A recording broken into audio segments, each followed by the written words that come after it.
assisti o filme, ficou me emocionando assim, entendeu? Aí a peça maravilhosa, né, entendeu? Uma coisa bem surreal, tipo, retrata bem a realidade, entendeu? São as coisas que a gente vive, entendeu? Aí você, tipo, eu vi a sociedade dentro da peça, né? Eu vi as coisas que acontecem dentro inteiro, as pessoas, sei lá, o preconceito que as pessoas têm, sei lá,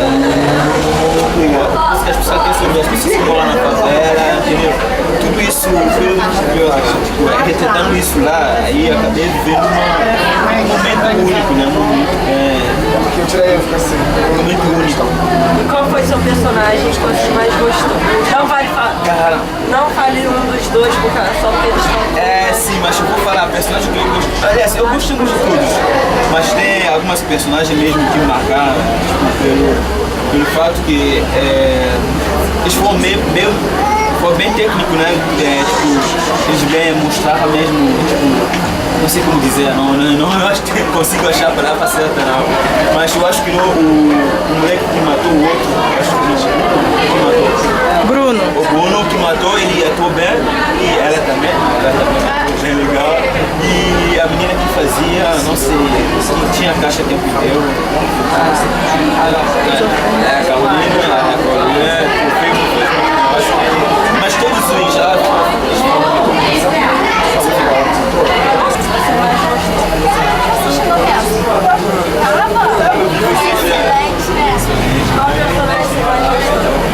Você apresentar a maçã, pai? Eu vou fazer a peça de Truman e você vai fazer a grande família, alguma coisa. Sabe o que é principal? Eu fiz a 7ª sessão, só que eu não senti mais. Eu vou fazer a 8ª sessão.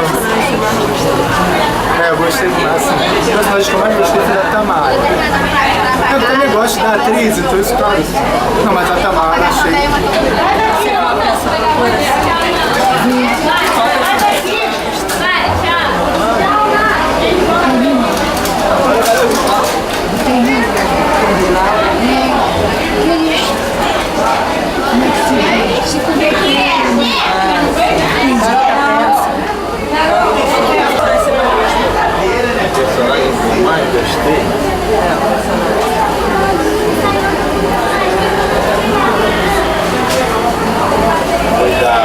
daquela drogadinha.